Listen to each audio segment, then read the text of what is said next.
వీటన్ న్యూస్కి స్వాగతం.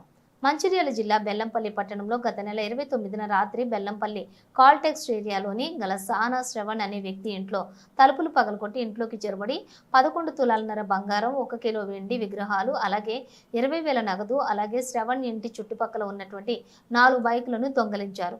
సానా శ్రవణ్ బెల్లంపల్లి 2 టౌన్లో ఇచ్చినటువంటి ఫిర్యాదు మేరకు కేసు నమోదు చేసుకుని దర్యాప్తు చేపట్టారు. దర్యాప్తులో భాగంగా ఈరోజు ఉదయం అనుమానాస్పదంగా బెల్లంపల్లి రైల్వే స్టేషన్లో తిరుగుతున్న వ్యక్తిని అదుపులోకి తీసుకుని విచారించగా దొంగతనానికి పాల్పడ్డ విషయం అంగీకరించడం జరిగిందన్నారు.